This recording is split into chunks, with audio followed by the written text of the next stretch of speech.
Coming to you live from Radio Cayman Studio. For the record. For the record. Hear from your government officials, independents, and the opposition on issues that matter to you. The record. Engage in an open dialogue between residents and lawmakers. For the record. The record. Informative, impartial, insightful. This is your talk show. 1-800-534-8255. Your calls, your input. This is For the Record. And now, your host, Orit Connor. Good morning. Today is Monday, February 16th, 2015. I hope you had a great weekend.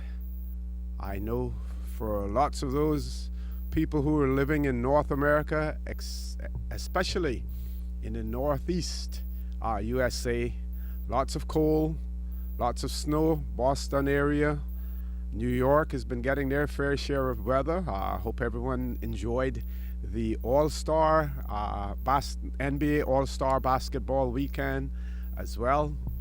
Activities taking place both in Brooklyn and in New York City, Madison Square Garden, as well in the Barclays Center in Brooklyn. For those of you who like basketball, I'm sure that you enjoyed all of the competition as well. Here in the Cayman Islands, it's been fair weather for some of the fishermen. Lots of people fishing on the south side of the island yesterday because the wind was smoking coming out of the north. Estimate must have been about 25 miles an hour coming out of the north. If you were on a bicycle, that's the way it felt. Anyway, but we had great weather here. No rain, nice and cool. I would imagine that with the combination of the reduction, government removing the 25 cents from the duty on fuel for CUC, along with the cool weather and people not having to run their air conditioning, you should see some savings in next month's bill as well, unless you're the type who still like to have the air condition going, the fan on, and still cover yourself up, because some people love to do that, especially the kids, love to do that as well. But I want to welcome you to For the Record this morning, whether you're here in the Cayman Islands or overseas listening via the web. I'm your host, Orit Connor.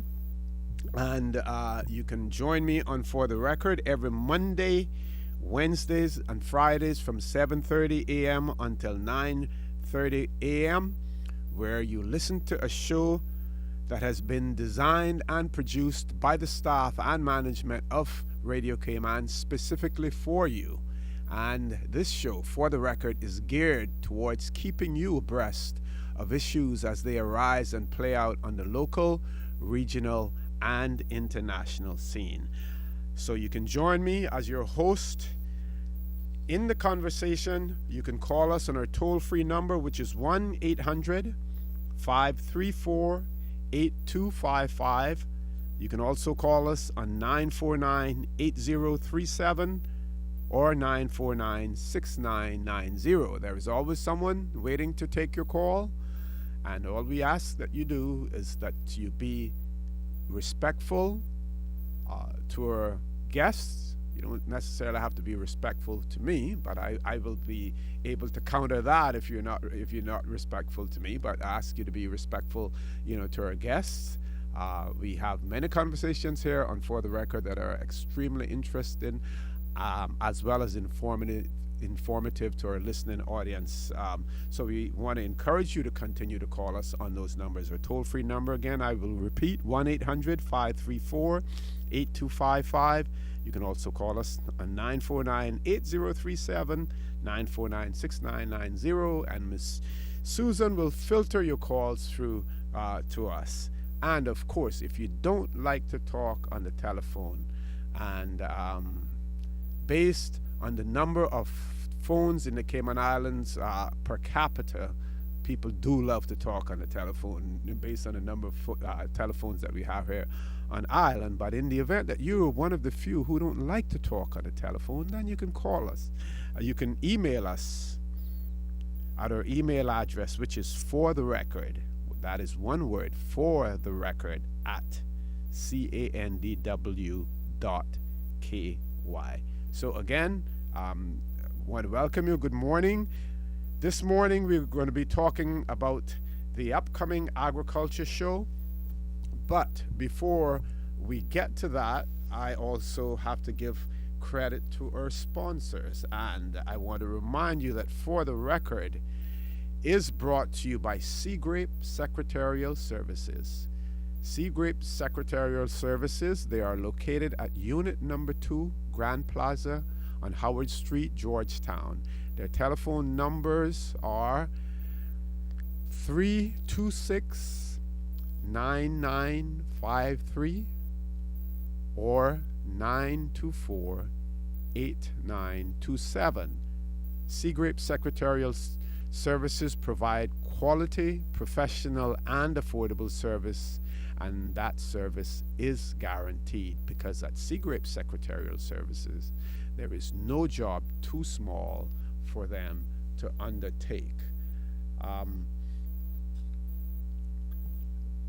Before we get into our main topic this morning, on last week's shows, on two occasions, we talked about the leader of the Labour Party in the UK, Ed Miliband, and his comments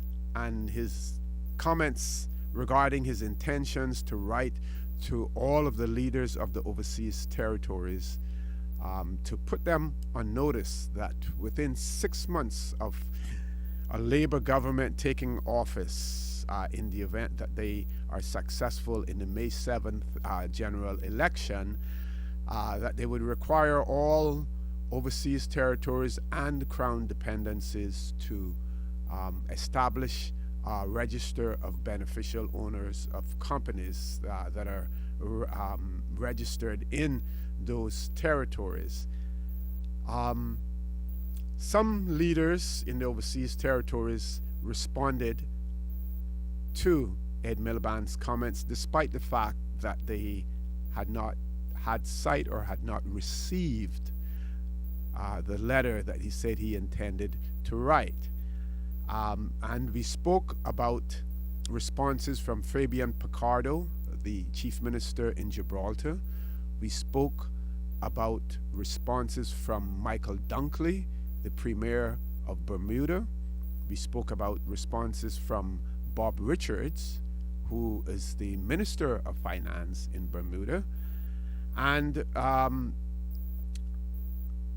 at that time, we also said that we hadn't heard too much from the Cayman Islands government, and we expected that the Premier would make a statement in that regard. Well, on February 11th, the Minister for Financial Services did make some comments, and I'm going to read some excerpts from that as well, and it is entitled "No Letter Received from Miliband." Cayman Islands government has not received a letter from the UK leader of the opposition, Ed Miliband, regarding the Labour Party's intention, if it wins the UK elections in April, to force the overseas territories and crown dependencies to implement public registers of beneficial ownership.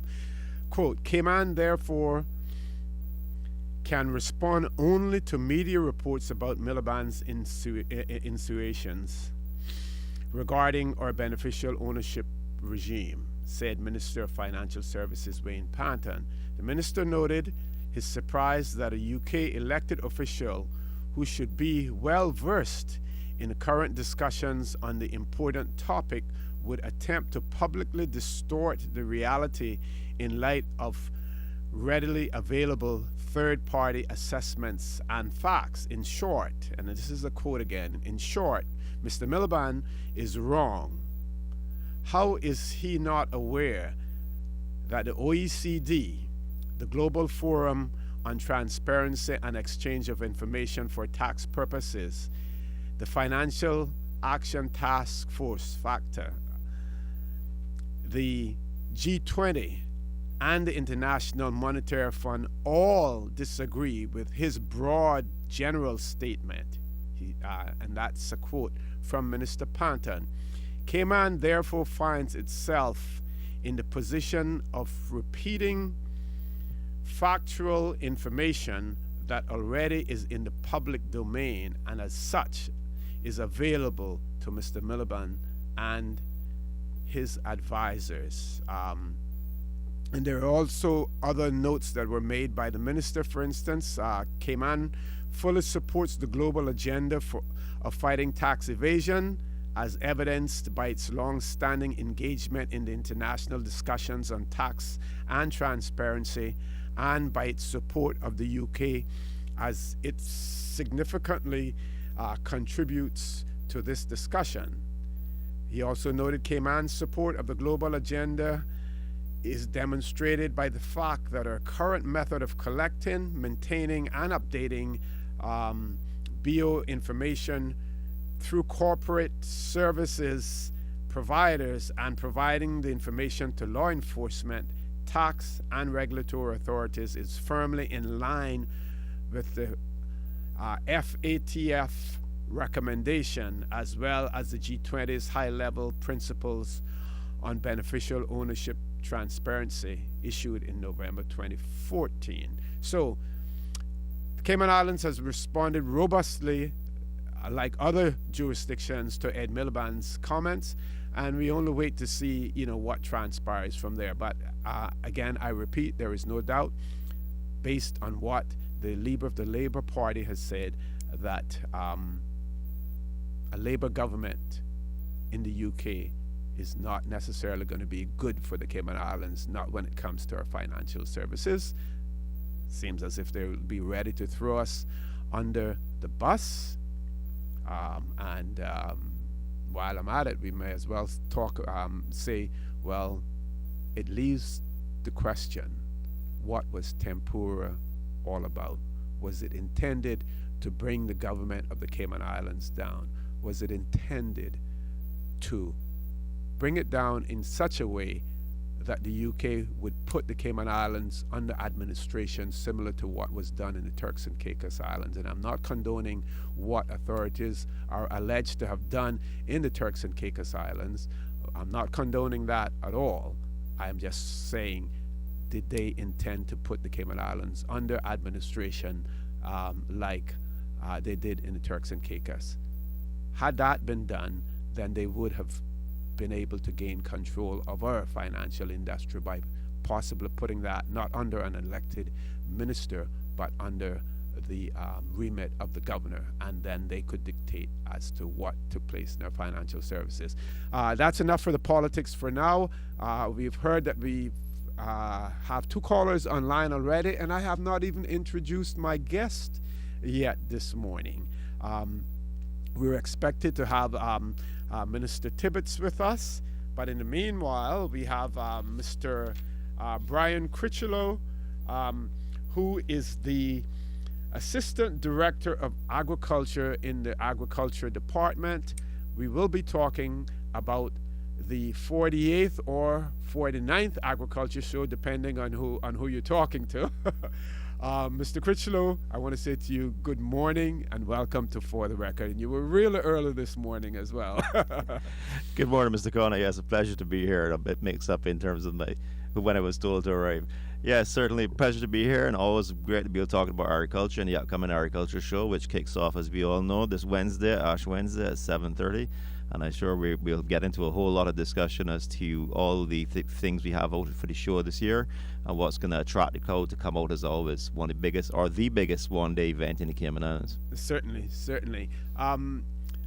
Folks, I want to remind you that you're listening to For the Record. I'm your host, Orrit Connor, even though this morning at the start it sounded like I was the guest rather than the host. But, after a long weekend, you have to get some things off your chest. And, of course, if I miss something on Wednesday or if I miss it on Friday, then I have to take the opportunity to make sure that I get it in on Monday. So that was the reason for my spiel at this point in time. But I want to remind you that you're listening to For the Record. I'm your host, Orrit Connor. My guest in the studio with me, we have Mr. Brian Critchlow, who's the Assistant Director of Agriculture in the Agriculture Department. We'll be talking about the Agriculture Show. We ask those two callers who are online, please be one caller who is online, please be patient. We will be, take your call as soon as we take this commercial break. Please stay tuned.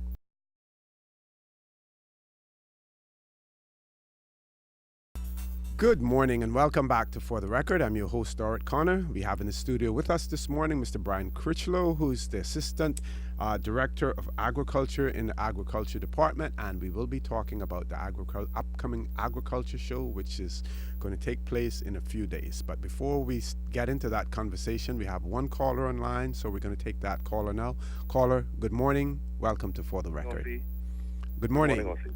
Good morning, Mr. Critchlow. How are you doing, Carl? Morning. Looking forward to a very great agriculture show as usual, which will be bigger than the last one.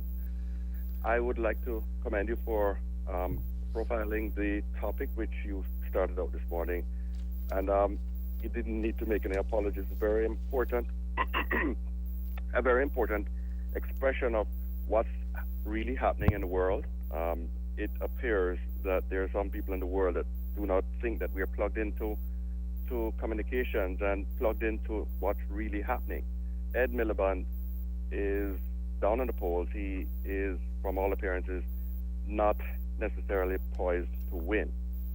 And right now he is electioneering, and he's he's drawing straws and desperately trying to hold on to leave in a flooded stream.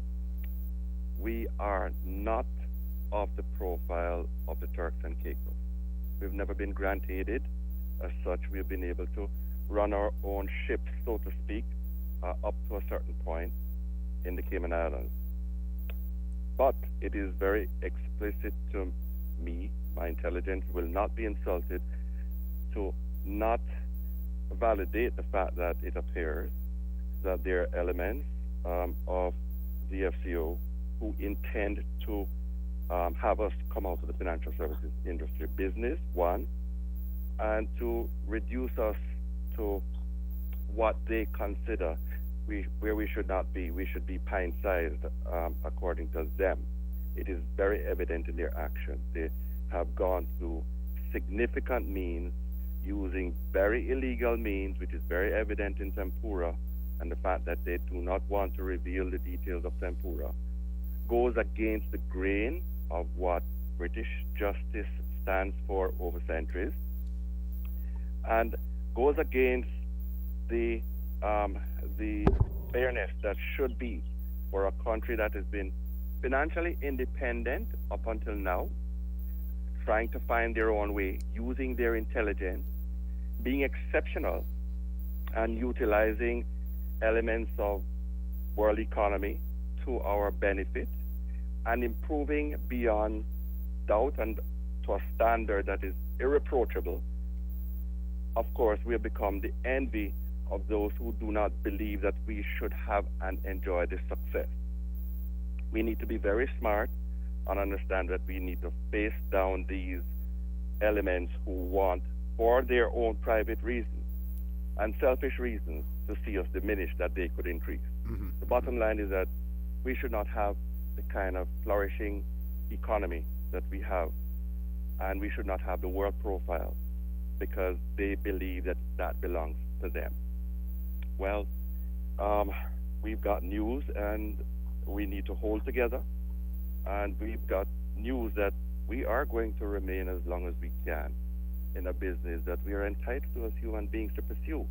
And yes, we will modify our rules to make it fairer and to make it work well, but not to disadvantage ourselves.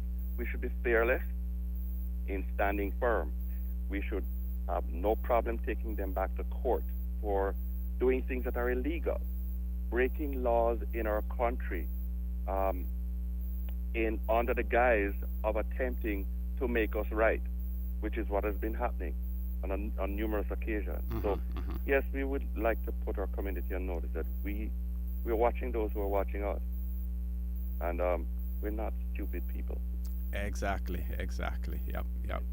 Carl, I want to thank you, for your comments there, and I just like to fill in that just one bit more about Minister Patton's comments. In the end, what he said was, I invite him speaking to about Ed Miliband to speak with Cayman's government in order to enhance his understanding of our regime, because obviously he's in the dark.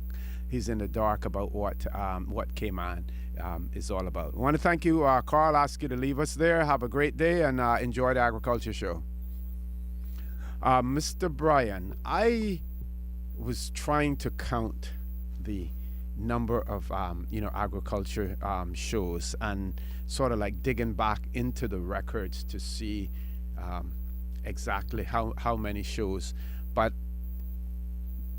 there seems to be, I'm thinking that maybe it is more than the 48th. Am I right or am I wrong?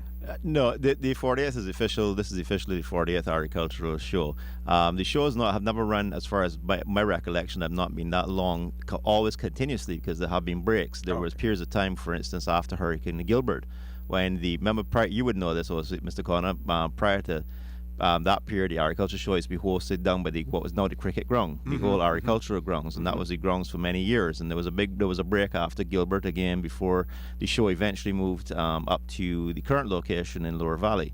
And then there was one break in after Ivan in 2005, in which there was not an official agricultural show. There was an agricultural day and essentially all the elements of a show, but it wasn't an official show in the sense that we didn't have the competitions that were part in the show. So therefore, it doesn't fall into the count of the numbers of shows. So although since 93 we've had an event every single year, that the 2005 was dubbed Agricultural Day because it wasn't an official agricultural show. So maybe that's where you're getting a little confused. That's probably, yeah. But it doesn't matter. 48 years is still a long run, and an excellent run, and one I think, we're looking forward to 50, and we're looking forward to the 100th. I'm not sure if I'll be here to attend the 100th, but you can try. I can try my best, yeah. Would be very nice, Bermuda has one that's been running over 75 years, and I think ours is getting up, can't catch them up, but we're keeping pace. Yeah, and speaking of Bermuda, they ran the risk of losing theirs this year. Theirs, of course, is held in April. Correct, yeah. And they, because of budgetary cuts, they were in the process of canceling it. There are interested parties, people who want to see it continue. They don't want to see that break in the string of agriculture shows that they've been having. And it is extremely important for Bermudans. I've been to a couple of theirs, and the support for the show is tremendous. And so the private sector has sort of taken it upon themselves to try to fund it. I think one of the reasons had to do with the fact that they had to pay so much overtime and stuff like that to staff as well. I'm told that we have one caller online, so let's grab that caller. Caller, good morning. Welcome to For the Record. Good morning, gentlemen. Morning, sir. How are you? I'm great. I'd just like to take time out to congratulate the Department of Agriculture for a sterling job that they continue to do with the agriculture show. I think it's an integral part of our country, our island heritage, and to continuously allow their farmers to display their products, animals alike. I think it's magnificent, and the department continues to grow from strength to strength, as far as I can see it. Because I remember, as being a farmer myself, the product that was available, say 20 years ago compared to now, and when we look at the quality of the livestock in Cayman, I think we should be very proud. When we have the caliber farmers that are taking the time out to go to shows and to work extremely hard on their livestock, and one that comes to mind is Mr. Paul Bodden, who is really who really stops at nothing to get a very, very good product out there. And and as we go to the local supermarkets, and there was a time, I remember when I was trying to sell a carcass of an animal to a supermarket, I would be lucky to sell half the Fosters and half the Colonels on the same day, ensuring to get rid of one animal. Now, from my understanding, the local supermarkets are taking, sometimes 2 to 3 animals a week, which is very significant and signifies the importance of local grown products. And I think that people has now come to understand that local beef, example, local pork is superior to that is brought in from overseas, and is in high demand as well, huh? It is very much high demand, and we can only attribute that to the significant role that the Department of Agriculture plays and its management team in continuing to strive to bring in the right feeds and making it available at what I call rock bottom prices. I think that they should be extremely proud of themselves. Exactly. Caller, I'm going to ask you if you can leave us there because we have to go to the news at this point in time. But if you want to continue the conversation and if you want to contribute some more, please feel free to call us back after the news break. Folks, I want to remind you that you're listening to For the Record. I'm your host, Stuart Connor. My guest in the studio with me this morning, we have the Assistant Director of Agriculture, Mr. Brian Critchlow, who's here with us, and we're talking about the upcoming agriculture show on Ash Wednesday. Please stay tuned. We will be back after the news.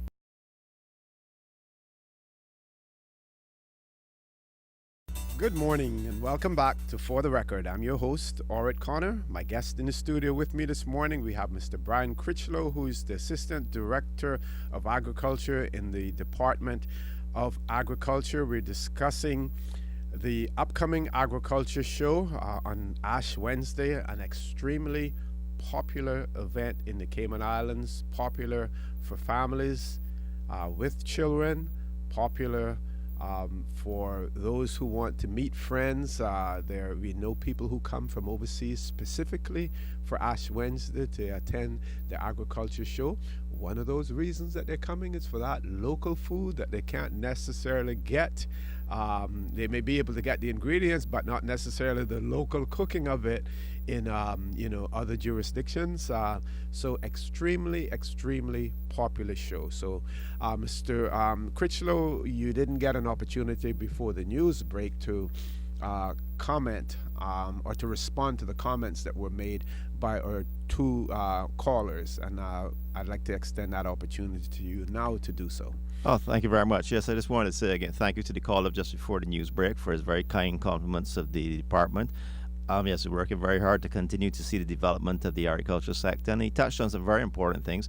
I think one of the key things the caller touched on is how much the improvements we've seen in the last last decade or so in agriculture, tremendous improvement in quality and variety of produce that we're seeing across the island, and the meats, etc. And also the popularity, and that's something I'll come back to in a minute. But I wanted to also touch on something that you were commenting on in terms of sustainability of the show, and point out that one of the great things with the Cayman Islands Agricultural Show is that it's a venture between the Cayman Islands Agricultural Society. They're the main group that puts on the show, through their members, the farmers, their volunteers, supported by the Ministry of Agriculture and by the Department of Agriculture. So that working together, that partnership between the farming community and all the volunteers, and supported by the government and through the department and the ministry, is one of the key things for sustaining the show, and doesn't allows for both the financial and the human capital to sustain a show like this. It's a tremendous undertaking that requires numerous volunteer hours, and the society works very hard, and we are very happy at the department, and speaking on behalf of the ministry, to lend our support and put our efforts in to continue to develop, this is an incredible event. It provides a tremendous opportunity to showcase everything that we're doing in agriculture, the great strides that we're making in the sector. But importantly, as you said yourself, it's about a cultural event, it's about a family event, it's about coming out on a day for the whole of the Cayman Islands to get together, to remember some of the things that makes the society important, to touch base with the past and the traditions of the culture, the food, the entertainment, the variety and see how the sector is developing and what our farmers are doing. And remember the importance of agriculture. Sometimes in our day-to-day lives and the big pillars of the economy, tourism and finance, agriculture gets lost, but agriculture is still there and it's actually much more vibrant now and growing than it has been for many, many years. Exactly. And hopefully Bermuda, with the change, the premier there again commented on the fact that they were by not having the event, by canceling it, they were going to save something like about $400,000.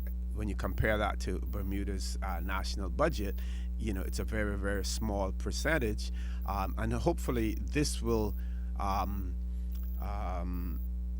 spur the private sector to be more involved in it and to develop that partnership that you talked about that takes place between the government and the agriculture society, where the financial burden isn't shouldered solely by the government, as well. And maybe they can take a cue from us in relation to that. Well, I would hope so. I mean, because there's a tremendous show. It's a little different hours. It runs over 3 days and very focused on the youth. I know the agriculture show here is a one-day show focused heavily on agriculture. But again, as I said, besides the volunteers, you mentioned the private sector, and there are a number of sponsors. And I know the society would be happy if I could just a quick plug for some of the key sponsors besides the government themselves. They're actively supported by organizations like Hurley's Entertainment, by Lime, by Cayman National Bank, Dart Enterprises, Pepsi, A.L. Thompson. So there's a variety of local sponsors that are supported as well. And of course, fundraising is a key aspect. And right now, tickets are on sale. The raffle tickets is a big part of the fundraising that goes in to support the show from year to year. The tickets are $25. The first prize is $20,000, and it's a great opportunity because the ticket also gets you in the agriculture show day. So the normal entrance to agriculture show day is $10 for adults and $5 for children. But a ticket for $25 that gets you a shot at the raffle, but also gets you through the door for free. So that's like you're only spending $15 for the raffle. And of course, having a ticket in advance, then that allows you to get through the VIP lines, get in faster, get into the show more quickly. And I think again this year, from those who you said it yourself earlier, we're off the year talking about the last year, the parking and the improved speed at which cars got in, and the entrance in the show greatly improved last year, and I expect them to build on that again this year. So I think that's always been the only year I've always heard in past some of his criticism of the show is the long lines of traffic and the long waits to get there, and the society has been working very, very hard to address that. I think they made tremendous strides forward last year, and I expect them to do that again this year. More parking lots, more satellite parking, more shuttle buses to the show. All these things help improve the people to get into the show, because it's getting into the show that's where you get the tremendous experience of the day. Yeah, if we could get the Caymanian public to sort of like suspend their love affair with the automobile, with the car, for just that one day, and encourage them to take the public transportation, take advantage of the shuttles that you will have from the outlying areas, to get to the agriculture show. And I see also where assistance will be rendered to those persons who purchase stuff in terms of getting them to their vehicles. So you don't necessarily have to have your vehicle right up to the gate of the agriculture show, because assistance will be rendered to them as well. Of course, no, you don't, because one of the biggest areas, and we introduced this several years ago, and it's been a tremendous success. One of the big draws for the agriculture show is the plant sale that the Department of Agriculture puts on. Very, very popular. People come out every year, first thing in the morning, to try to get their plants, and they line up and they want to get their plants. And in past years, then it was exactly that. How do they get these lovely big tomatoes and sweet peppers and all these things back to the car? So we thought about that, and what we did several years ago, and it's been working very well. We have a holding area. So you come in, you shop, you buy your plants, you can turn them over, put them in our holding area. They're tagged, they're marked, they're safe. You can go back on the grounds. You can enjoy all the rest of the day. And then when you're ready to go home, you go and get your car from the parking lot, wherever it is, and there's a path that's clearly outlined. You can come then to where the holding area is, drive in, collect your plants, bam, you're on your way home. So you don't have to worry about how am I going to get my stuff back to the car. It's all taken care of for you. Okay, Brian, let's talk about some of the events that will lead up to the agriculture show as well. We know that there's an event that will take place tomorrow, and then after you mention that, then talk about the day of the agriculture show, when things will really start to get going. And you may even want to talk about the preparations in advance of that, in terms of people getting their displays there, their livestock and stuff, when all of that takes place as well. Thank you. The preparations here are going on all right now, and we can get into some more details. But the event tomorrow night this is something that we brought back again last year at the encouragement of Minister Tibbetts, who is not here in any ministry. And this is a business after hours event. And the whole concept of the business after hours event again is the exposure of the sector. Agriculture is changing and evolving like it should. We have to look at agriculture as a business, like any other business. Farming is a business, and sometimes actually a more challenging business to manage than almost any, because you're dealing with the vagaries of risk, of pests, the uncertainties. I like to say it's not like manufacturing shirts where you need your cloth, your labor, your stitching, you put it together, and if it doesn't sell, you put it on the shelf till the market improves. Agriculture, you have to manage all these vagaries, and then you have to sell it right then and there because it doesn't last, it doesn't think. So we really try to focus agriculture on a business, and we really developed the whole market at the grounds and the marketing. And the business after hours was brought about and continues to be about exposing the business community to what's going on in agriculture and letting the business community realize, hey, agriculture is here, the farmers are here, and it's really been very successful in promoting the market at the grounds and promoting the vendors. The vendors come out for that event as well as during the show there. So that's tomorrow, that's Tuesday evening. And it's a joint chamber ministry sponsored event. And then of course Wednesday we move into the big day, big agricultural day, and that the gates open at 7:30 in the morning. Events run right through the entire day. The official opening is at 9 when the governor and the premier and the various ministers are there. The official opening ceremony, always something worthwhile seeing. And I know they've stepped it up again a notch this year and it's not just about the speeches, but it's tremendous activities that go on. The scouts are involved in the flag break, and the Western Riders are involved. And this year, the Equestrian Federation, I think Jesse McTaggart, who's very much into dressage and Cayman's top representative in training for the Olympics now, is going to do a demonstration. So there's a lot to see during the opening ceremony, and then the whole day is there in front of you. And as you said, the events run the entire time. The baby competition, and I think you had a text earlier reminding people to get their entries in. Is today the last day to enter for the baby competition? Ms. May said that today at 1 p.m. is the final registration time for the baby show at the agriculture show. And I must say that, when I was a baby and if the agriculture show was put on, I'm not sure that I would have won the competition, but well, there are many beautiful babies out there now. So, take, and parents are extremely proud of them. So get them registered and enter them into the show. Then, when they reach my age, they can say, I entered the baby show and I won, which I can't say. That's true. Very popular party show, actually. Every year, very, very popular. There's a lot of entries, and people really love that section. And Ms. Zita May has been doing it for years, and we thank her for that. And again, one of the volunteers that looks after these things. And through the course of the day, the big draws, of course, are the displays, all the livestock displays, the cattle, the goats, the sheep, and many pigs and poultry. Most of those registrations will already be done, and we will start bringing in the livestock from tomorrow. And most of the farmers are aware of the transportation arrangements, etc., to get all the livestock in. That is tremendously popular with the children. The children love to come out and see the livestock and see the quality, and even the adults. And you'd be amazed at the range and the quality. As the caller said earlier, the quality of animals on the island, both goats and cattle, poultry and pigs. Of course, there's a competition in the produce side and the displays. That's all going on. There's cooking competitions. The tourism culinary apprenticeship program has a cooking competition that goes on every year at the show. And then throughout the day, there's entertainment, there's bands, there's various events going on in the arena. There's a rodeo, there's events for children. There's a massive kids play area where the kids can go and have a fantastic time and be supervised and looked after. Of course, you touched on the food. Of the agriculture show, is one of the best days to come out and get real Caymanian food. And you have your option. Of course, we have Market Street where all the vendors from the market at the grounds are, and so you can go there and buy your produce. You can go and get it cooked ready. You can go and buy your food. There's something to do for everybody. It's truly a family event, and of course, it's one of the family events. It's alcohol free. It's all about family and about coming out and traditions. Okay. Do we have any new attractions this year that the public can look forward to? The President of the Agricultural Society tells me there's going to be some new things and some things he's not bringing out yet. People have to come and see some surprises that people have to come and see for themselves. I know there's a big expansion in the agro-industrial area, they like to call it. They've brought in again, bringing more the private sector involved. They've added a new area last couple of years, and that's growing, where firms who supply things to backyard gardeners, to homeowners, both in the landscaping or the agriculture, all those related fields. Now we get a lot more activity and displays from them. We've seen a big growth by plugging one of the sponsors, A.L. Thompson, in terms of their outdoor section. They're very active, and a lot of companies are there. So that's another area which is great because it's bringing in the private sector and displaying what they can do. We Department of Agriculture supply a lot to the farmers, but we're not the only people on the game, and the landscapers are there. So that's something that's definitely growing. Excellent. Folks, I want to remind you that you're listening to For the Record. I'm your host, Orrit Connor.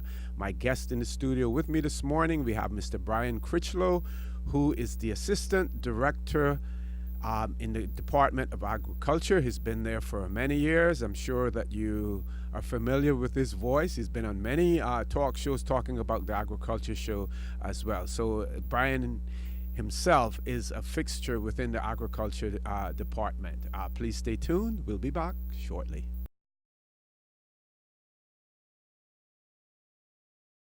Good morning and welcome back to For the Record. I'm going to dispense with some of my introductory comments at this point in time because we have a young lady who's calling us from Wales in the United Kingdom. She's a student, so students have don't have a whole lot of money, and we don't want her time to run out on her cell phone as well. So we're going to take her call right now. Mel, good morning. Welcome to For the Record. Hi, good morning, Uncle Lucy. Thank you for having me. How are you doing?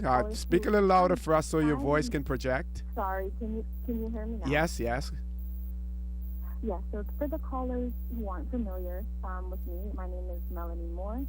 I'm currently undertaking a bachelor's in animal science at the University of Aberystwyth, and on completion, I will complete a postgraduate degree in veterinary medicine and surgery.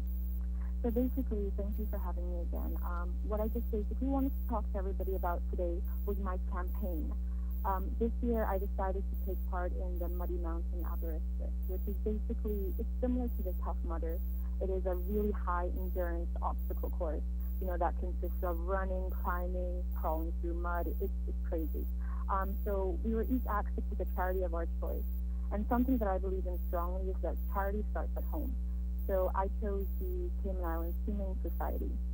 So basically, I've just been campaigning over here, to raise some more donations for them. I've been working with Island Vet Services for the past 6 years, and I've seen the wonderful work that they have done on the island, taking in cases that range from, accidental hit by cars to extreme acts of animal cruelty. So they've just done so much. But, due to the overpopulation of animals right now, finances are a bit tight. So I'm just trying to do everything I can to help promote awareness and try to raise as much money as I can over here for them. Okay, and you have some information for us in terms of how people can donate. I know that your goal is £200, which is not a whole lot of money, but certainly if you exceed that, you would be more than happy. Mel, go ahead and give out the information, and I will give it out also afterwards. Sure. So yes, as you said, my goal is 200. So far, I have 105 pounds, and that was collected within just 1 week. So we're really hoping that, we can exceed this target. So if you want to donate, you can go to www.gofundme, that is GoFundMe.com/CI Humane Society MEL, MEL. So you can go to that page, donate any amount, it will go to great use, and I'll greatly appreciate it. So yes, that's all the information that the listeners will need, and I really encourage everybody to visit my campaign page and, read up more about the great work that they have been doing on the island. Yeah, and we want to point out to her, I went on the website, Mel, and we want to point out that this is not a competition. It's more, you're doing it, and they encourage people to get involved in it, and the mere fact that you're doing it and you're doing it for a cause, and you're just getting that personal satisfaction for it is the objective. And to say that you get the opportunity to choose whatever charity, and I want to commend you for sticking with the Cayman Islands and choosing a charity in the Cayman Islands as opposed to some other charity overseas. Well, thank you so much. As I said, I've seen the amazing work that they've been doing through the years on island, but right now finances are very tight, so I definitely wanted to stick with something at home. I'm very excited. The event is next month, so hopefully we can maybe past the target by then. While I'm still on the air, I'd just like to give a few shout outs if you don't mind. Sure, go right ahead. First, sorry, go ahead. Yep. Okay. Firstly, I'd like to give out to my parents, Alan Moore and Lorna Walton. I know you're listening in, and I miss you dearly. And secondly, I'd like to give another shout out to my island vet family. I miss you guys so much, and I hope to see everybody during summer. So I want to thank you again for having me on air to raise awareness about my campaign, and I really hope that some of your callers will, visit my campaign page and donate. I know I had problem pronouncing that, but since I'm not Welsh, is it Aberystwyth? Something like that? Aberystwyth. Aberystwyth, yeah. That'll be my goal for this year, to learn how to pronounce that. But we will highlight it, on the air. And I just want to say to I am not Mel's biological uncle, but I am her moral uncle, as well. And she's always called me uncle, and very close with her family. But this is not being done simply because of that, but it's being done to highlight, how interested our students are who go overseas and consider Cayman to be their home, and who intend to come back to Cayman and to engage in the profession that they have gone overseas to study for, which is all the more reason for the governments to ensure that when our students go overseas and when they return home, that they can find employment, and employment of their choosing as well, and not necessarily being dumped into something that they didn't study for. So Mel, again, I want to thank you. I want to continue to encourage you to keep up with your studies, and I will certainly be making a donation towards your campaign as well. Thank you, and I'd just like to end on one final note. Going away for university, especially in the UK, has really made me realize how lucky I am to have had such a great upbringing on the Cayman Islands. So, it is difficult at times, but when I think back to those times, it makes it that much easier for me to complete my course, because I know I want to make such a difference when I finish and come to work back in the Cayman Islands. So it's more of like a positive reinforcement for me. Great, Mel, and we know, of your love for animals. Your dad is always talking about it. You used to pick up strays and stuff like that and take them home. I know. Exactly. All right, dear. Well, you have a great day, and continue to study hard. And we all love you here in the Cayman Islands. Well, thank you so much. That means a lot, and I hope you have a great day as well. Thank you, dear. Take care. Alrighty. Bye. Folks, that was pretty emotional there. Good to hear, again, our students overseas. We know sometimes the challenges that they have, the struggles that they go through, sometimes financially, sometimes otherwise just being away from their families and stuff like that. And it's good that they can have things that they can focus on, over there, and issues that are related to the Cayman Islands. Yes, we know that talking about the Humane Society and animals may not necessarily be linked to the agriculture show, but again, it is linked to the agriculture show, as well. As a matter of fact, I'm going to sort of like change the direction of the conversation a little bit and let Mr. Critchlow tell us some of the things that the agriculture department does when it comes to veterinary services as well. Oh, thank you, Ms. Gonney. Yes, well, actually, it does link very closely to agriculture, because one of the things that the Department of Agriculture does have responsibility for is for for animal welfare and animal control. And, we definitely always try to encourage people spay and neuter, as pets. We need to reduce the stray population of animals that we have on this island, and the number of animals that are unwanted and that have to be picked up. So we very much want to push more and more. And every year at the show, we always, of course, would feature some aspect of the display that we do at the agriculture show. We feature on the animal control and animal welfare side. As in terms of services and livestock, yes, the Department of Agriculture actually does provide both veterinary services to the farming community. We are the only organisation that provides veterinary services for large animal veterinary services, both for the livestock and to the horses.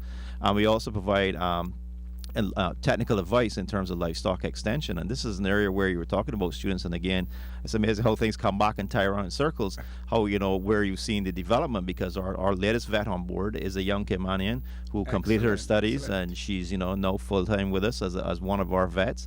Our livestock extension officer is another young Caymanian who did animal science, and he's our technical livestock extension officer. Her focus is on the production side and advising farmers how to improve their productivity and their production, whereas the vets address the animal health and the animal health issues. So these are all key areas in helping to boost up and improve the agricultural sector. Are we working a lot in artificial insemination in terms of that helps improve the genetics tremendously to get better productivity without the cost of breeding and bringing in and having animals to do that. It's a much more efficient process. So there's a lot of work going on this year, and you will see a lot of this when you come to the show in terms of the quality of the livestock that you see out there. You see it in the supermarkets in terms of the quality. You touched on the local beef, and our caller earlier touched on local meats in the supermarket.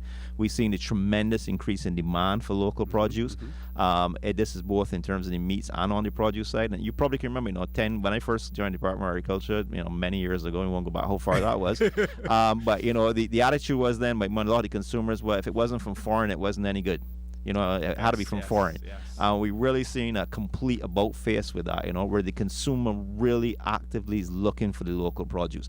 They recognize the freshness, they recognize the improved taste, they recognize the quality of what they're getting. And if you haven't been exposed to local produce recently, come out to the agricultural show and see it, or go to one of the farmers markets every Saturday or every Wednesday, and you'll be amazed at what's going on in the island right now. It's tremendously different. Yeah, I had the opportunity, I think it was last year, to visit Davy Ebanks's farm, and he does, at that time, demand for his products were high, especially in the service industry section, the tourism. He was having difficulty, supplying enough products, to them. Is he still? A lot of farms. This area is really growing very well. The winter vegetables area and the penetration of the restaurants and the hotel sector has been a tremendous growth area in agriculture in the Cayman Islands.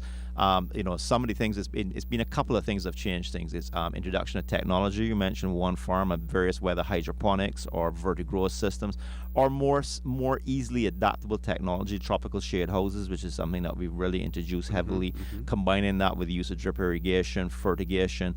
These systems have really improved the production in terms of the range and quality of local vegetables. And we have a number of farmers involved. You mentioned David, is Hamlin Stevenson, Errol Watler, Kent Rankin. And there's of course, Joel Walton's Walton, name is becoming synonymous with agriculture. There is a tremendous number. Patrick Panton, there's a number of farmers who are involved in this area, doing really, really well. One of the other things that helped change things, of course, too, is the development of the market at Grungs. When we kicked off the market at Grungs, almost 7+ years ago now, and then that's grown into the extension at Cayman Bay, that really exposed the farmers to the community and really created that connection and interaction between the farmer and the customer.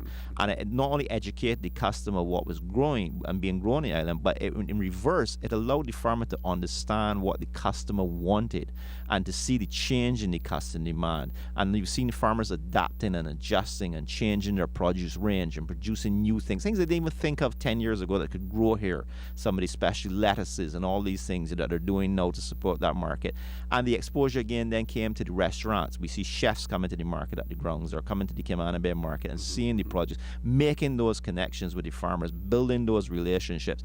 And a lot of farmers who go to, you see them at the market and they think, okay, was this all they're selling? That's only a fraction of what they sell. A lot of their stuff now they're selling directly into the restaurants, into the hotels, and getting much better prices because, of course, they're cutting out the middleman. They're going straight there. And the hotel and the restaurateurs and the hotels are recognizing the freshness. And the change has been on the consumer side. That's why I said three things: the technology, the marketing, and on the consumer side, both the consumers and a new breed of chefs recognize the importance of getting that freshness into their menus, that just pick, that limited food miles, getting it from just the farmer down the road rather than it traveling thousands of miles to get there. That makes a tremendous difference in their presentation and the quality of their food. And that's spilled over. We see it in North America in farm-to-table restaurants. We see it in Europe. It's always been big in Europe. It's really now moved into this part of the world. And these changes have all combined to really put a boost and stimulus into agriculture, and to focus on making it a business. And I think there's tremendous opportunities for agriculture to grow, and opportunities for young people to get in at all levels of agriculture, including the production side. We always trying to think of our young people going to university, they're studying to get in to be vets. That's always everybody wants to become a vet. That's what I think of. But there's so many careers in agriculture once you're in science, from agricultural economics, ag business, crops, livestock, the health side, plants, pests, entomology, pathology, you name it, is there. But we also don't think of just the actual production. And you'd be surprised in North America how many farmers in North America now are university graduates. They've gone to university, they've gotten their degrees, they understand the science, the business, and able to combine their university training, the science of agriculture, the business of agriculture, with their love of growing and production to make profitable, viable agricultural sector businesses. And that's something that we really need to see more of going in the country. Excellent. Folks, you hear how excited Mr. Critchlow is about agriculture in the Cayman Islands, and I hope that you are as excited as he is about it. We have one caller online. Let's see if that caller is excited about agriculture in the Cayman Islands. Caller, good morning. Welcome to For the Record. Morning, Mr. Wood. Morning, Mr. Hurlston. How are you? That's fine. Just listening to Mr. Critchlow here, anybody would get excited about it. Yes. Listening to what he just said, it's so important that he covered everything in just a few minutes there. That's so important. Yes, the animal part of it, yes, because I know that the vets and all that, they're excellent. And all that they're doing, and remarkably, when you think of it, and we mention all those other countries, in the Caribbean, it's been around for a long time, agricultural shows and all that, but the big islands, you've got to remember, they're producing and manufacturing. You take like Jamaica, Trinidad, with the tremendous amounts of rum and the big companies there with the coffee and the other things, they have, those companies have big booths there, and they're able to help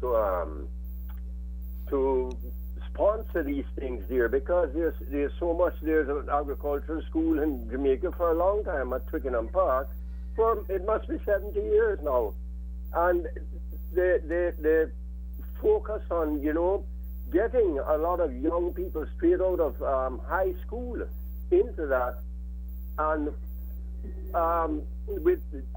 during every year in Jamaica, the giant rum company, of course, they pay a lot of excise taxes on the rum, and so it helps the government to be able to promote these things a lot. And I'm sure it's the same with Trinidad, with Angostura and the Old Oak and the Fat 19 and stuff. They pay the government a lot of excise taxes to help, and they have their booths there, the agricultural shows, and here it's remarkable. It's mostly the government that's sponsoring this and putting in a lot of time. We know there are others, and the farmers themselves. It is really amazing. And as Mr. Critchlow was mentioning, there is availability of I think St. Michael's now they have veterinary courses, and the students go up there. I've seen them there at agricultural grounds, and they St. Matthews, I said St. Michael's, I'm sorry. That's okay. Yes, and but what I'm going to say is this, and I think it's necessary when we see the hard work put in there, Mr. Critchlow and all the other staff here. What I think is, on the farmers, by livestock and everything, and the produce, if when we have sufficient or nearly sufficient, say tomatoes, say yams, and other things, pumpkins and stuff, we need to put a moratorium on the amounts that the companies can bring in, the big supermarkets and stuff. We need to arrive at that stage, because the other countries that I just mentioned, I know they do this. I know they do that. They put up that would certainly give the incentive, and it gives the farmers the ability to get rid of their stuff quickly. Especially with mangoes and avocados, when those seasons come in. I think we're almost self-sustainable as far as mangoes are concerned, Mr. Hurlston. The government needs to get some teeth into this and definitely say, look, when you're bringing in 90% of your stuff like that, you're only going to be allowed to bring in 40% now. things like that. I think that's very necessary. Gentlemen, have an excellent day. I listen on. Thank you very much, Mr. Hurston. Brian, you want Yeah, thank you very much for the call and for his comments. And he's right. And maybe I should take us a look back in history. We forget sometimes we're in the Caribbean. We are, and we come from especially education. The caller mentioned some of the agricultural schools in Jamaica and some of the bigger islands. But let us not forget, the one time the Imperial College of Tropical Agriculture, which was based in Trinidad, which later became the Faculty of Agriculture at the University of West Indies, was the preeminent in university and higher education facility for tropical agriculture in the world. People came from all over the globe to study at the Imperial College of Tropical Agriculture and later on at University of West Indies. I'm very proud to be a University of West Indies agriculture graduate. And we've had a tremendous history in agriculture in the Caribbean and the region. Unfortunately, maybe in the 60s and the 70s, we went a different development path route and pushed agriculture in the background. But there's a resurgence throughout the entire region of agriculture, and we see some tremendous agricultural businesses growing up in some of the bigger countries. There's a couple of companies in Jamaica, especially in the poultry industry, that these are fabulously organized and well-run, very highly profitable agricultural enterprises and agricultural businesses. So there's a lot to do here. And in terms of the growth, as you said, the quality you mentioned in Cayman Islands, now we're on a smaller scale. We are pushing towards more self-sufficiency and greater food and nutrition security. We recognize, of course, in agriculture that we will never be self-sufficient in all the things. Cayman is very small. We have a lot of constraints, so we look at niche markets. We have to look at where we can produce something that has an advantage over the competition, whether it's because of freshness, whether it's because of taste, whether it's because of travel distances, where the farmer can make a profit. Because that's one of the bottom lines. You want to grow. It's like any business. You don't want to grow something and sell it for a loss. You want to be able to make a profit. I mean, mangoes is a classic example. During season right now, the country is virtually self-sufficient in mangoes. One farmer a couple of years ago in a good season crop, he produced well over 120,000 pounds of mangoes just that one farm alone. It's amazing this little country can consume that many mangoes, which surprises me often as to how much mangoes we actually consume. But it is tremendous, and I think the sector is really growing. And if we focus our energies on these, these niches where we have the competitive advantage, the sector will continue to grow and flourish. Now, let's talk about the relationship between farmer and the merchants here in the Cayman Islands.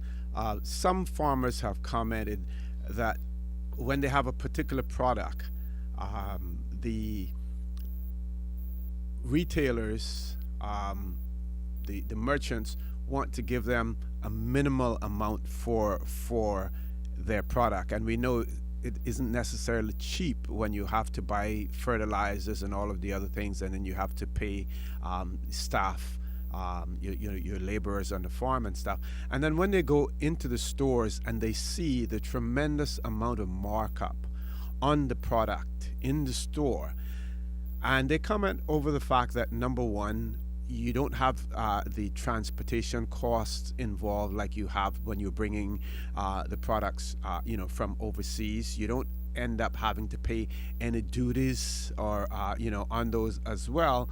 And a lot of them feel that they're being shortchanged by the merchants in terms of the prices that they're being given. Of course, they're not in a strong bargaining position because most of the stuff is perishable, and as a result of that, they want to get rid of it as quickly as possible. You may or may not be able to comment on that issue. Well, it's hard to comment directly on that, but I can look at it from an overall perspective, and I think the farmers recognize this. Every market has different segments in the market. I'm not going to talk about any business's pricing structure, because every businessman has to look at his own pricing structure and what his costs are, and his markups are usually driven by that. But the farmer, as a producer, you have different market segments you can tackle. You can go directly, and it's easier to speak to the crop farmers. They probably have more flexibility. You can go directly to the consumer through the market at the grounds, or the spin-off market at Cayman Bay, or the new market that we're looking to develop. And that's probably where you're going to get your maximum return, because now you've cut out completely all the middlemen. You're going straight to the consumer. You can get the best return for your dollar there. A lot of farmers are finding the next place that they'll get the best prices is going to the restaurants and the hotels, again, because they're getting a higher price, because the restaurant hotel normally would have to deal with a wholesaler who would put a markup on a cost level so they can get another level. They do have to recognize when you go into the mass market, such as the retail chains and the supermarkets, they're looking, of course, to keep their prices down to their consumer as well. So they're looking at, getting well, we hope they are. Hopefully, this is how the system works. Yes, but supposedly, but in general, that tends to be your lower price. As a supplier, that tends to be the lowest price that you're going to get going into a supermarket, because they're looking at volumes. They're dealing high volume and stuff like that. But you can challenge that to a certain extent, because if you can differentiate your product where there's a higher quality and where you can pass that on to the consumer, where the consumer can recognize, hey, this is just not a tomato. This is a vine ripened, fresh, locally grown tomato. Right, and the consumer is willing to pay a premium for that, and then you can get a premium because they can pass on that premium. Same thing on the meat side, certified Angus beef. Certified Angus beef is just because it has to meet certain standards, but we recognize, and the consumer sees that and thinks, hey, quality. I'm willing to pay $1 a pound more or $2 a pound more for certified Angus. Same thing with local. We brand our meats properly, and it's local, and it's this and that. You can differentiate your product. Once you can differentiate your product from the mass, from the masses out there, then you can command a higher price. And of course, it is a higher cost of production. Some people do look at it on the other side, where I heard the comment, well, why is local products more expensive than some of the imported ones? If it's grown right here, it should be cheaper. And that's not necessarily the case. Cost of production here sometimes are higher. We don't have the soils. We don't have the massive areas to mechanize. But again, it's about quality. If you're paying a tomato that's grown on a farm that's 10,000 acre farm where everything is harvested mechanically and harvested green, and then it's gas ripened and sent to you and tastes like cardboard, yes, it's cheap. Or opposed, you can buy something that a farmer grew by himself. You had to pay labor to hand plant it, hand fertilize it, wait till it reached the peak of freshness, hand pick it, then it's a lot more susceptible to damage. And so I'm bringing that to you. Of course, there's a premium for that, and people recognize that and are willing to pay.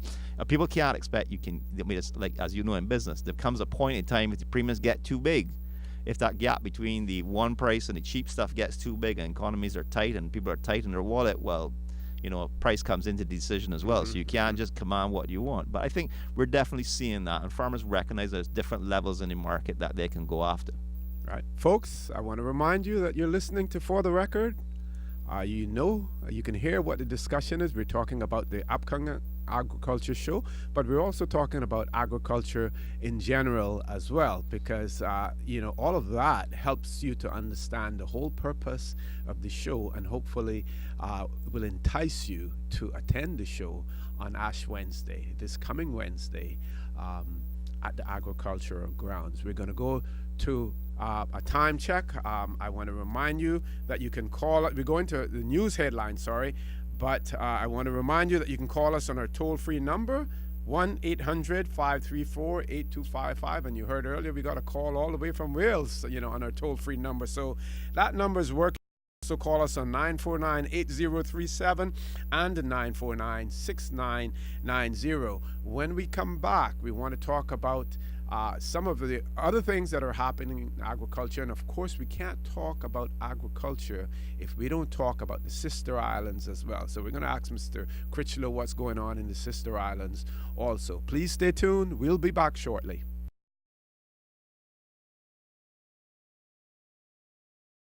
Good morning and welcome back to For the Record. I'm your host, Dorrit Connor. My guest in the studio with me this morning, we have Mr. Brian Critchlow, who's the Assistant Director of Agriculture in the Department of Agriculture. We're talking about agriculture in general and about the agriculture show this upcoming Wednesday, the upcoming agriculture show this Wednesday in particular. Before we get back to the conversation, I must say that last night, driving in my vehicle, I was listening to Radio Cayman, which my dial is always tuned to 89.9, and there was a show on there, and I believe it was Shanda Gallego, and she was interviewing some of the farmers. She was interviewing Mr. Kent Rankin on his farm, which was an excellent show. And I'm sure that Radio Cayman will be promoting, more of that, as well. As we have more information on it, I will pass that on to you. But Mr. Critchlow, Cayman Brac, Little Cayman, in particular when it comes to agriculture, Cayman Brac, and we see lots happening in there as well. Tell our audience about that and tell us, what is intended in terms of the show over there this year as well. Yeah, the Show will be on this year. It's I think it's the 28th, the last day of this month, the Cayman Brock Show, and that's been a very successful show going on for a number of years now. Well attended, of course, and the Brock people love to come out. There's a really great facility up at the up on the bluff, and the agriculture grounds up on the bluff, and the committee in the Brock that's headed up by the Sister Islands Agriculture Committee. They do a tremendous job in organizing and putting on that show every year, and it's really well attended, and something we enjoy going across from here to support, and of course supported by our office in Cayman Brock. We continue to maintain an office in Cayman Brock. In the Brock, the agriculture maybe not has moved forward. It's not as fast as here in Grand Cayman. We still have some of the traditional livestock sectors, and we have more focus maybe on the traditional crops and yams and plantains and bananas. And so, unfortunately, just last year one of the leading farmers in Cayman Brock, Mr. Mertrude Chantelope, passed away, which was very unfortunate. He was one of the biggest producers over there. There is some opportunity in the Brock again on their sector. One of the challenges, of course, for over there for agriculture again is the size of the population and markets for agriculture. The markets will be smaller, and necessarily the investment in the tourism and restaurant sector maybe not as strong as in Grand Cayman, but definitely opportunities for producing for the local market over there, both in terms of some of the vegetables in the winter season. And I know definitely government will be continues to look at how to assist and develop these agriculture in Cayman Brock. Little Cayman is a lot less, more of a backyard, small individual. They still have a Little Cayman show, which is something that started a few years back, and they'll be going on. I think that'll be in March this year. And I think the focus there would be really, it's very small. It's going to be for personal consumption, for growing for yourself, or maybe you might see at some point, I don't know if one of these small hotels would want to get into a small production unit to grow fresh vegetables for themselves. But the opportunities in Little Cayman would be a lot smaller than in some of the other islands, definitely than what we can do here. Yeah, and speaking of the Brock, I remember when I was a kid, my parents, my mother in particular, used to be in constant communication with the Nicholsons and the Scotts. That would be Miss Bernice, her mother, and we would get produce coming from Cayman Brock on the Murco and the Kirk Pride, being sent over to us here in Grand Cayman. In exchange, we would send things from Grand Cayman that weren't accessible to them over there, and we had that two-way barter, not much barter. It was based on a friendship that went on as well. So there was a time when my belief is that the Brock probably was more involved in agriculture than Grand Cayman itself. It's entirely quite possible. I mean, in the history, yes, Brock was very much so, and that's still going on up to a few years recently. One of the advantages that Brock has over Grand Cayman is because it's more isolation. We've been able to, through a lot of effort as well, to keep some of the pests and diseases that have come into Grand Cayman, so the new introductions, out of the Brock. And for years, the Brock was still doing very well with yams, particularly the Cayman white yam, which we've almost completely lost here due to a disease called anthracnose. And there was a lot of trade, and again, Mr. Charlotte was very big into producing a lot of yam in the Brock, and there's still a lot of good yam farmers in the Brock, and we used to see a lot of yam moving from Cayman Brock up top here. Papaya was another one of those crops, again, where there was less diseases and less insect pests in the Brock, and at one time they were producing a lot and shipping it up here as well. But Grand Cayman, I think definitely things have shifted, and again, a lot of it's market driven. There's definitely a lot more market here and a lot more opportunities with the new technologies to produce here. And as I said, we have some farmers here doing tremendously well. You mentioned that the interviews, and people need to do more promotion of our farmers, and that comes back to the agriculture show. This is the one big opportunity every year to promote the successes that our farmers are achieving and some of the amazing quality and range of products that they're producing on the island. And if you come out to the show, which I hope every single person will do, they'll get a chance to see that firsthand. I think here in Cayman, as I said, we don't take enough time to celebrate some of these successes. And although we're a small jurisdiction, we're not the size of, say, Jamaica or Trinidad, I think in a lot of areas we're at the cutting edge. We continue, especially with technology, and our department works very hard to do that, to try and keep us at the lead edge in terms of developments for agriculture.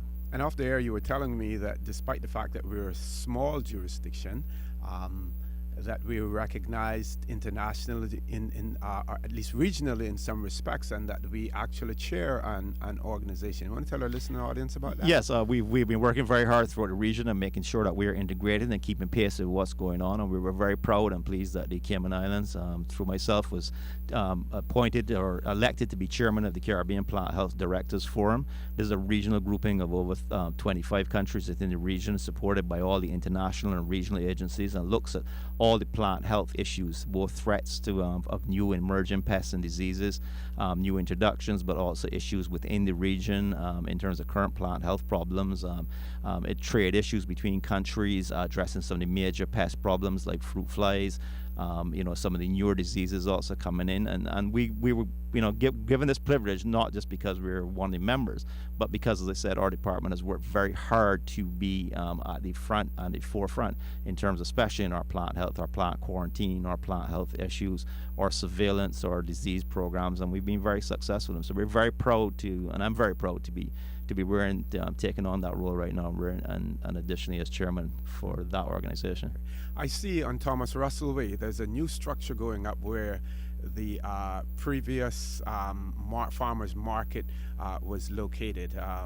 See the area being cleared and structure being erected there. Again, tell us what that's all about. Yeah, this is the new market and expansion of the market at the grounds. Remember, the market at the grounds, I said, was started several years ago as a joint thing between the government, the society, and along with the vendors. And what we're most proud of the success of the market is not just this increase in sales, but that the vendors and the business people who are actually at the market and the farmers are taking over the lead and running the organization now, and they run the market. And it's their initiative. They've recognized that we need to have another venue. We need somewhere closer to Georgetown, that the farmers need somewhere that they can be active 7 days a week.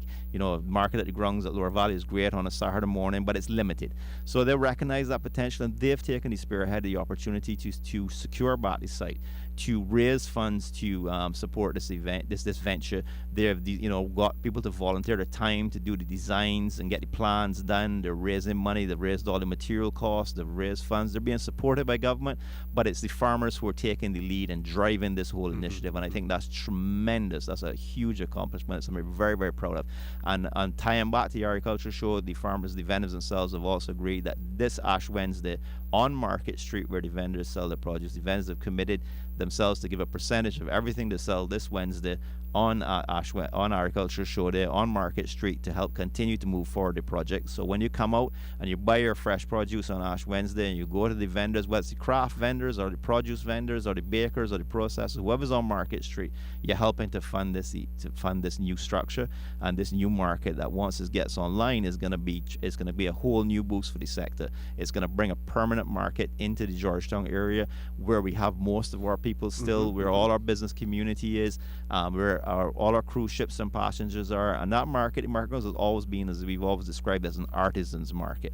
It's about food artisans, which I like to call our farmers because they're special. It's not just about farming, but it's also about processed. It's about bakers. It's about the people who do jams and jellies, and it's about our people doing crafts and traditional crafts like Caymanite and all the different people are venturing more and more into using agriculture products into the health and beauty industry. The scrubs and the health products and the beneficials. It's amazing. I heard a statistic one time that 80% of the products that go into the beauty industry are native to the Caribbean region, but only 10% of them are produced in the Caribbean region anymore. So we have all the ingredients here. We just need to know how to exploit them. So in that market, the other great thing about it, it's all local. It's 100% local in that market, and that's something that we really want to continue to develop. So market at the grounds will continue on Saturdays, and this new location will be it's 6 days a week. It's the same vendors. The vendors, that's their vision that this will be the permanent home, and it'll be like I hope as close to a 6 day a week market as possible. They're not going to abandon the Saturday morning. They want to continue to have that going. They recognize that the people they have a very good support in that area. They will continue to support most likely the Wednesday market at Cayman Bay. I'm sure they will continue to support that because it's different venues, different markets, different venues. You want to get as many people as possible, but this is going to become the base. That's their vision, that this will become the base and the headquarters and the permanent structure for them to build up from. Yeah. Now I know this is more of a political and a policy issue, but we see more and more roadside stands, popping up, which is an indication that people have more to sell. It could be an indication also that people are struggling to make ends meet and are resorting to that. From a public standpoint, it means more accessibility to products, so you can pull off on the side of the road and purchase something. Is it seen as competition with the Agriculture Society and with those people who, again, will say, well, I invest and I pay my trade and business license and I'm organized, or do we see this as complementing what we want to do in agriculture? Well, I don't talk policy. I leave policy for my minister and for the ministry to set any policy directions. I can only comment on the market per se. One of the things that the market has always been very focused on, the market at the grounds, is ensuring the content is local.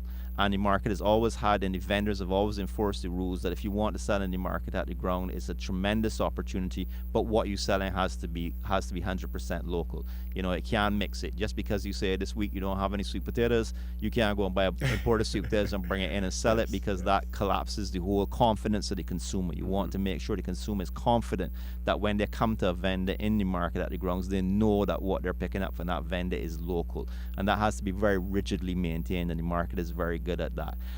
In terms of, we would love to see, I think when the structure gets going, there's room to accommodate a lot of vendors, and it'd be great to bring more and more of these roadside vendors, give them a permanent home. Also, of course, we have to think of issues. The one wants to think of issues like food safety, handling, health.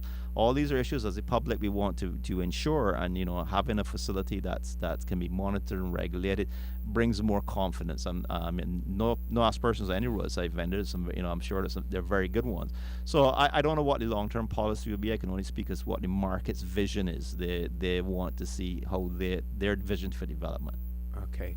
We have one caller who has rejoined us, but before we take that caller, we're going to go to a break. So, folks, I want to remind you that you're listening to For the Record. We're on our final 15 minutes of the show, and it has gone by so quickly. So much more that we can talk about agriculture, but we're going to try to fit as much of it in as possible in the next 15 minutes. So please stay tuned. We're going to take a break, and we will be back shortly.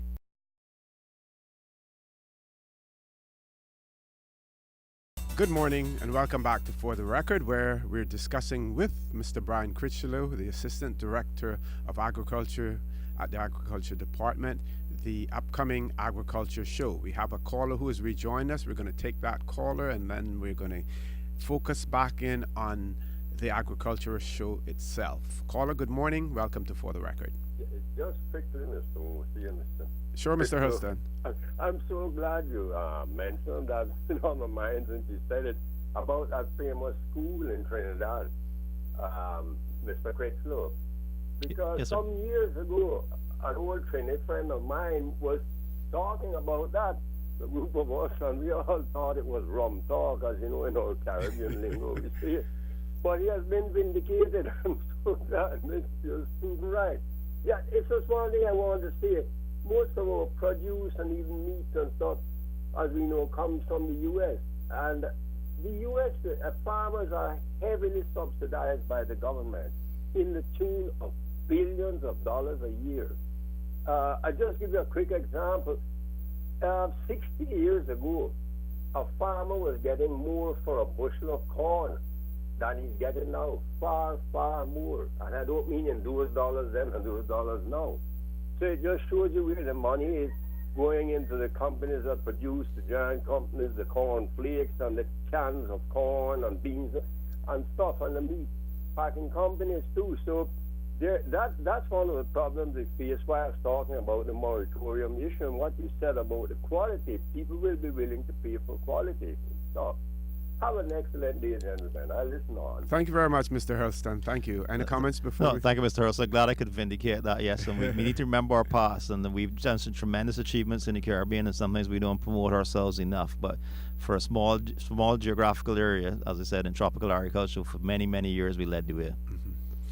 getting back to the show itself, let's go through the chronology of events that are going to take place leading up to the show itself, Mr. Critchlow. Well, I said the most important tomorrow evening for Chamber members is business after hours. Give the opportunity business community to get a little exposure to the agriculture, to the market at the grounds, to some of the vendors, to see where those things are developing. But for the general public and for everybody, the big day is Wednesday, Ash Wednesday. Gates open at 7:30 in the morning. You want to get there early.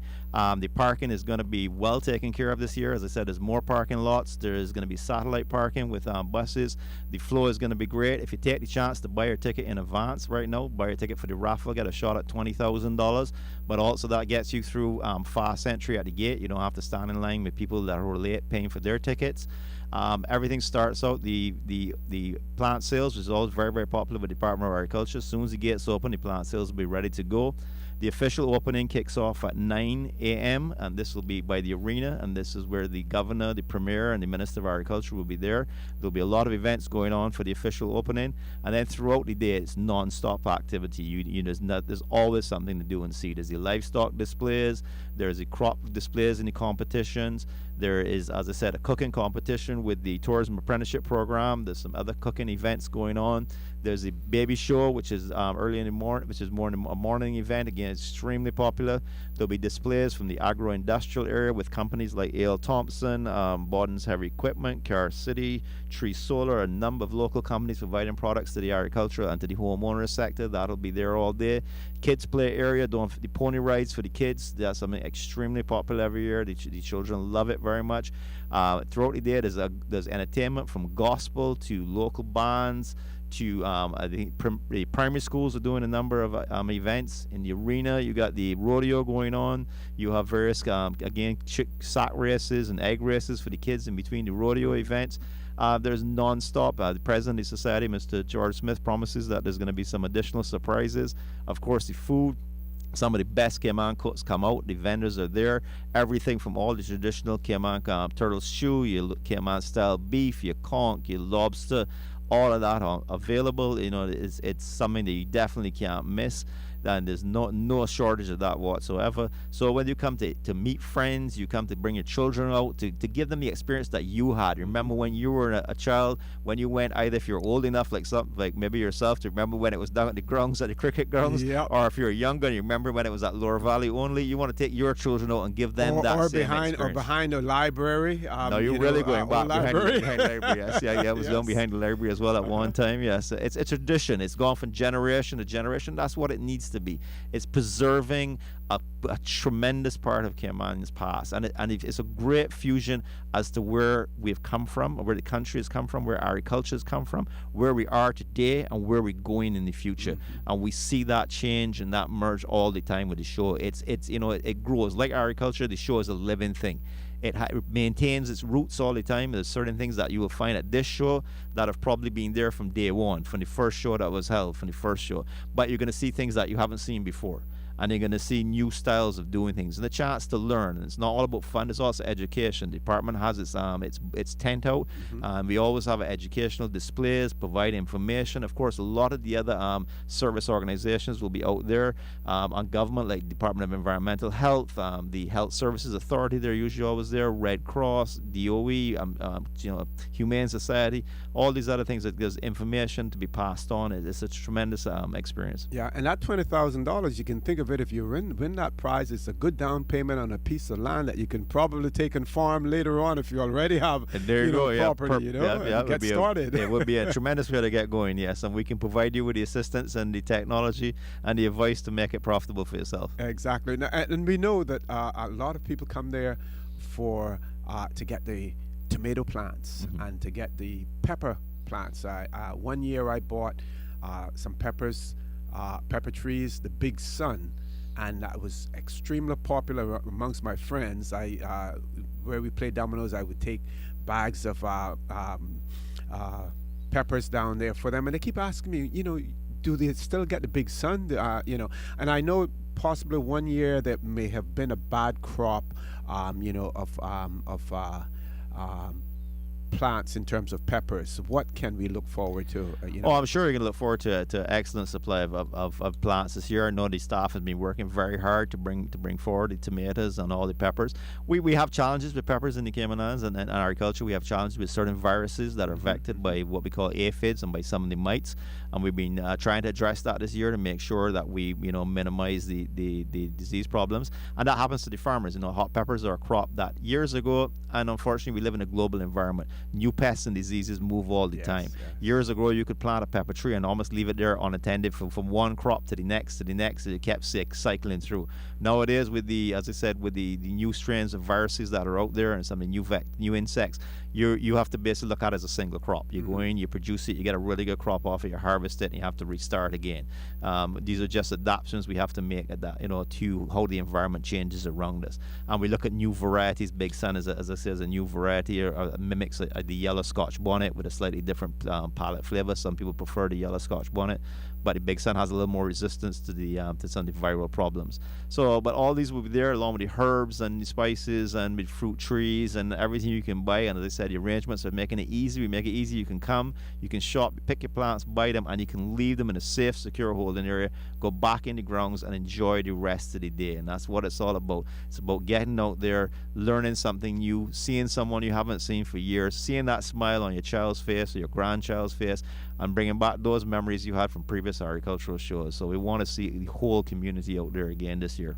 Certainly, I'm looking forward to it as well. I want to get there early because I've started my greenhouse. Actually, I took it and extended it before I even started to grow too much in the one part of it. So I'm looking forward to getting some of my plants myself. And very quickly, we've become a throwaway society in the Cayman Islands, and that only includes manufactured stuff, but cuttings and stuff like that. Composting, extremely important. You talk about fertilizers, and we try to stay away from a lot of the artificial fertilizers. How can we continue to encourage people thank you. You must be. I think you'll be looking on my shoulder at my notes as to where we need to go, because I completely forgot that segue. This year, actually, it's why he's in the agriculture booth. This year, the FAO, the Food and Agriculture Organization, United Nations, has declared this year the year of the soil.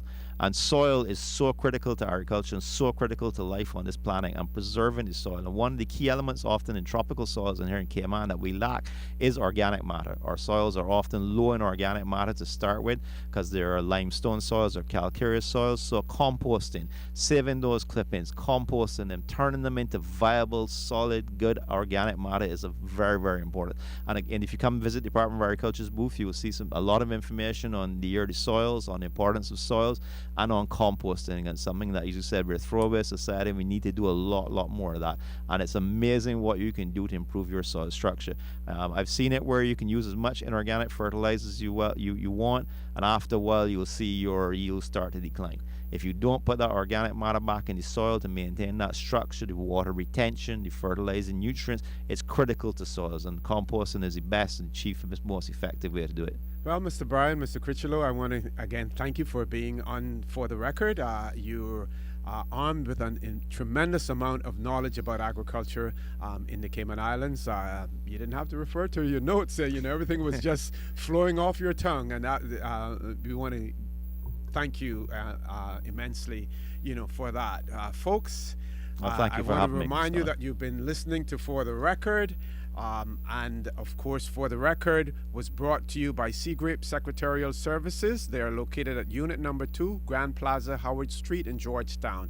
Their telephone numbers 326-9953 or 924-8927. They provide quality, professional, and affordable service, and that service is guaranteed because at Seagrape Secretarial Services, there is no job too small for them to undertake. I also want to remind you that we are our brothers and our sisters keepers. We're also our animals keepers as well. So I ask you to extend a helping hand to those who we find in need. It may be someone who's close to you, someone that you may know, and if you don't want to extend a helping hand, then we ask you to donate to a local charity. And we want to remind you of Miss Melanie Moore's GoFund website, www.gofundme, one word, gofundme.com/KMAI CI Humane Society. Repeat it again, www.gofundme.com/CI Humane Society. Give a donation to this very worthy cause. Help Miss Melanie Moore in her endeavor. Help her to raise more than the £200 that she intends, because it will all go again towards the Cayman Islands Humane Society. I again encourage you, Ash Wednesday, it's a holiday. Go out to the agriculture grounds. Enjoy it with friends, family, very healthy, crime-free atmosphere that you're going to be in. I say to you, have a great day. Continue to listen to Radio Cayman. Join Sterling Dwayne Ebanks at 12 noon for Talk Today. Have a great day. Have a great day. Remember, Wednesday is a holiday, so For the Record will not be on, but will be on Friday, as well. So again, stay safe. Have a great day. Be kind. Be friendly to everyone. Take care.